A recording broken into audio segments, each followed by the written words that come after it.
Hi viewers, welcome to our channel. ప్రస్తుతం మనతో పాటు senior journalist Damoh Bala sir వారితో మాట్లాడదాం. నమస్కారం సార్. నమస్తే సార్, వైసీపీకి ఆలీ రాజీనామా చేశారు సార్. అందుకు సంబంధించి నిన్న ఆయన వీడియో నోట్ కూడా రిలీజ్ చేశారు. అసలు ఎందుకు రాజీనామా చేస్తారు, మరి వేరే పార్టీలో ఏమన్నా జాయిన్ అవుతారా లేదా, సో ఏం చెప్పారు సార్ అసలు ఆయన? ఆ వీడియోలో ఏముందంటే బేసిక్గా నేను రాజీనామా చేస్తున్నాను, ఎలక్ట్రానిక్ మీడియా సలహాదారు ఆ పోస్ట్కి ప్లస్ వైసీపీ సభ్యత్వానికి రాజీనామా చేస్తున్నా అని చెప్పాడు. తర్వాత తన జర్నీ గురించి చెప్పాడు. 20 ఏళ్లకు ముందు రామానాయుడు కోరిక మేరకు నేను ఆయనకి ప్రచారం చేయడానికి వచ్చాను. అప్పటి నుంచి కూడా 20 ఏళ్ల పాటు తెలుగుదేశంలో ఉన్నాను అని చెప్పాడు. రాజకీయాలు అంటే కొత్తగా నేనేదో వైసీపీలో చేరలేదు, ఇప్పటి నుంచి తెలుగుదేశంలో పనిచేశాను అని చెప్పాడు. దాని తర్వాత వైసీపీలో జాయిన్ అయ్యాను, ఎలక్ట్రానిక్ మీడియా సలహాదారుగా పనిచేశాను. ఇప్పుడు నేను రిజైన్ చేస్తున్నాను. నాకు రాజకీయాల్లో ఎందుకు చేరానంటే నాకు సేవ చేయడం అంటే ఇష్టము. మా నాన్న పేరుతో 16 ఏళ్లకు ముందు ఒక ట్రస్ట్ పెట్టి చాలామంది చదివిస్తున్నాను, చాలామందికి సహాయం చేస్తున్నాను. నా జీతం, నా రెమ్యునరేషన్లో 20% ట్రస్ట్కి ఇస్తున్నాను. అట్లాగే విదేశాల్లో నేను వెళ్ళి ఏమన్నా ప్రోగ్రామ్స్ చేసినప్పుడు అందులో వచ్చే రెమ్యునరేషన్లో కూడా 60% ట్రస్ట్కి ఇస్తున్నాను. సో ఈ సేవలు ఇంకొంత బెటర్గా చేయొచ్చని రాజకీయాల్లోకి వెళ్ళాను తప్ప నాకు రాజకీయం చేయాలని ఇంట్రెస్ట్ లేదు. నేను ఎప్పుడు కూడా వ్యక్తిగతంగా ఎవరిని విమర్శించలేదు రాజకీయాల్లో కూడా అని చెప్పుకొచ్చాడు. దాని తర్వాత నాకు అన్నం పెట్టింది ఈ సినిమా నిర్మాతలు కావచ్చు, నటులు కావచ్చు, దర్శకులు కావచ్చు. సో సినిమా ఇండస్ట్రీనే నాకు అన్నం పెట్టింది. నేను ఇప్పుడు ఒక మామూలు మనుషులుగా సినిమా ఇండస్ట్రీలో పనిచేసుకుంటాను. రాజకీయాల్లో ఇంకే రాజకీయ పార్టీకి నాకు సంబంధం లేదు, ఎక్కడ చేరను అనేది క్లారిఫై చేశాడు. సో బేసిక్గా ఆలీ జర్నీ చూసుకున్నప్పుడు మనకు చాలా చైల్డ్ ఆర్టిస్ట్గా వచ్చాడు. ఫస్ట్ బాగా నోట్ అయింది అదేమిటి సీతాకోకచిలుక మన అయ్యింది భారతీరాజ సినిమా, అందులో బాగా నోట్ అయ్యాడు. అక్కడ నుంచి ఇంకా అతను తిరిగి చూస్తాను. అంతకుముందే చిన్నప్పుడే అతను సినిమాల్లోకి వచ్చాడు. సో ఏదేమైనా అతను సినిమాల్లో అయితే బ్రహ్మానందం తర్వాత ఆలీ ఆ స్థాయిలో నిలదొక్కుని సుదీర్ఘకాలం ఉంటున్నాడు. తనకంటూ కొన్ని మేనరిజమ్స్, డైలాగ్ డెలివరీస్ ఇవన్నీ కూడా డెవలప్ చేసుకున్నాడు. అయితే రాజకీయాల్లో తను ఎప్పుడు కూడా అనుకున్నట్టుగా రాలేదు. నిజానికి చాలామంది ఆశ్చర్యపోయారు వైసీపీలో చేరినప్పుడు. ఎందుకంటే తను ఎక్కువగా పవన్ కళ్యాణ్ సినిమాల్లో పాపులర్ అయ్యాడు. పవన్ కళ్యాణ్ మంచి ఫ్రెండ్ కూడా. ఆలీ అంటే ఇష్టమని పవన్ కళ్యాణ్ కూడా చాలాసార్లు చెప్పాడు. అందుకని జనసేనలో చేరతాడేమో అనుకున్నారు. కానీ ఆయన జనసేన కాకుండా ఇటు చేరాడు. 2019 ఎన్నికల ముందు చేరాడు. ఎన్నికల తర్వాత ఎందుకంటే ఎన్నికల ముందు చేరాడు కాబట్టి ఇతనికి ఎమ్మెల్యే కానీ ఏమీ లేకపోయినా అనుకున్నారు. తర్వాత యాక్టివ్గా ఉంటాడేమో అనుకుంటే అది కూడా పెద్దగా యాక్టివ్గా లేడు వైసీపీలో కూడా.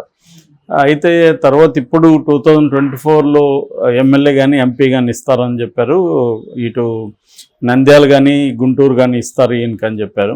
కానీ జగన్ ఇవ్వలేదు లాస్ట్ మినిట్లో. ఎందుకంటే జగన్ సర్వేలలో ఇతను గెలవడని ఇవ్వలేదని చెప్తారు. ఏదేమైనా ఇతనికి ఇవ్వలేదు. కనీసం రాజ్యసభకు పంపిస్తారని కూడా ఊహాగానాలు వచ్చాయి, అది కూడా జరగలేదు. చివరికి ఏదో ఒక పోస్ట్ ఇవ్వాలన్నట్టుగా ఎలక్ట్రానిక్ మీడియా సలహాదారుగా పెట్టారు. అదేం పెద్ద దానికి ఇంపార్టెన్స్ ఉండే పోస్ట్ ఏం కాదు.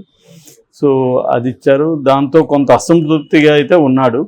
ఇంకా ఇప్పుడైతే ఘోరంగా ఓడిపోయింది కాబట్టి వైసీపీ నుంచి చాలామంది కూడా బయటకు వచ్చే పరిస్థితులు ఉన్నాయి కాబట్టి ఆలీ కూడా బయటకు వచ్చేసాడు. బట్ ఇప్పుడు ఆలీకి ఇంకొక ప్రాబ్లం ఏంటంటే వైసీపీలో ఉంటే ఇవాళ తెలుగుదేశం, జనసేన, బీజేపీ కూటమి అధికారంలో ఉంది కాబట్టి ఇండస్ట్రీలో ఇటు జనసేన సపోర్ట్ చేసేవాళ్ళు, తెలుగుదేశం సపోర్ట్ చేసేవాళ్ళే మేజర్ ప్రొడ్యూసర్లు, డైరెక్టర్లు, యాక్టర్స్ ఉన్నారు.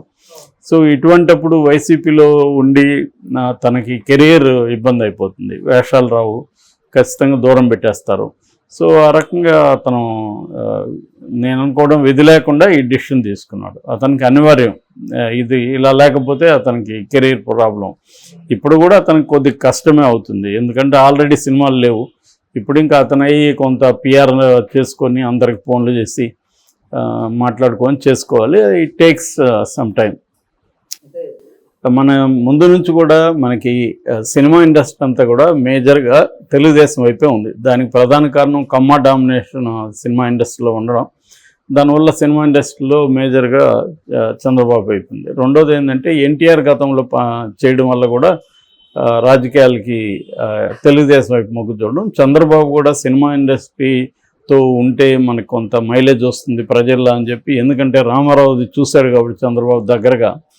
సో సినిమా క్రేజ్ అనేది ఎలా ఉంటుంది చంద్రబాబు బాగా తెలుసు. అందుకని ఆయన బిగినింగ్లో సినిమాటోగ్రఫర్ మంత్రిగా కూడా చేశాడు.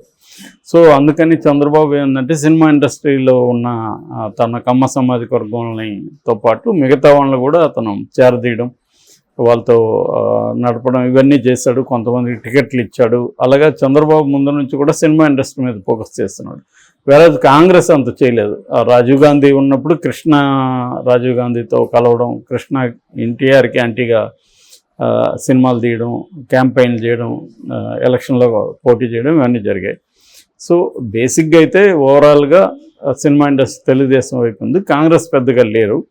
అయితే రాజశేఖర రెడ్డి వచ్చే టైంకి అసలు మొత్తం ఎవరు లేకుండా ఒక ధర్మవరపు సుబ్రహ్మణ్యం లాంటి ఒకరిద్దరు మాత్రమే రాజశేఖర రెడ్డితో ఉన్నారు. అప్పుడు నాకు తెలిసి ధర్మవరపు సుబ్రహ్మణ్యం, సిసి రెడ్డి అని ఆయన నిజానికి రాజశేఖర రెడ్డికి బంధువు కూడా అవుతారు. సో ఆయన సినిమా ప్రొడ్యూసరు, ఆయన మాత్రమే, వీళ్ళిద్దరు మాత్రమే ఉన్నారు సినిమా ఇండస్ట్రీ నుంచి. తర్వాత జగన్ కూడా అంతే. జగన్ పెద్దగా సినిమా వాళ్ళని పెద్దగా పట్టించుకోలేదు. ఇప్పుడు పట్టించుకోకపోయేసరికి జగన్ అధికారంలోకి వచ్చేసరికి సినిమా వాళ్ళు ఎవరో కూడా అతనికి బెస్ట్ విషయాలు చెప్పడం కానీ లేదా వెళ్ళి కలవడం కానీ చేయలేదు. అదే ఇక్కడ కేసీఆర్ అయితే అందరూ వెళ్ళి కలవడం ఇవన్నీ చేశారు. దాంతో అతనికి ఈగో హర్ట్ అయింది. దానివల్ల కొంత ఇబ్బందులు పెట్టాడు. వీళ్ళు కొంత సర్దుకున్నారు తర్వాత. అది జరిగింది. చంద్రబాబు ఏంటంటే ప్రతి ఒక్కరికి ల్యాండ్స్ ఇవ్వడం, అక్కడ ఏదో ఒక పదవులు ఇవ్వడం, అక్కడ స్టూడియోలు కట్టుకోవడానికి హెల్ప్ చేయడం ఇవన్నీ చేశాడు. మనకు ఇప్పుడు కూడా అక్కడ చూస్తే రామ్నాయుడు స్టూడియో ఇక్కడ రిషికొండలో దాదాపు 100 ఎకరాల పైన అక్కడ ఉంటుంది. సో ఇదంతా కూడా చంద్రబాబు పీరియడ్లో బాగా జరిగాయి.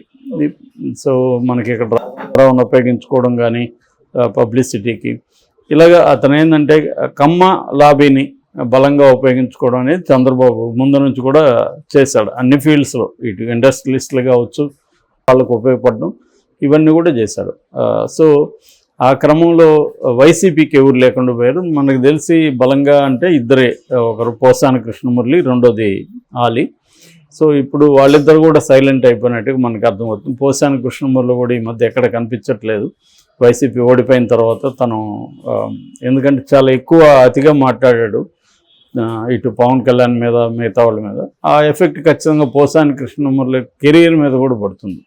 ఎందుకంటే ఇండస్ట్రీలో ఇందాక చెప్పినట్టే మేజర్గా ఇటు పవన్ కళ్యాణ్ వైపు ఉంటారు అండ్ తెలుగుదేశం వైపు ఉంటారు. సో ఇది కాకుండా ఉండేవాళ్ళు ఉండరా అంటే ఉంటారు, కానీ నేరోగా ఉంటుంది. సో ఆ నేరో సెక్షన్లోకి పోసాని వెళ్ళాలి.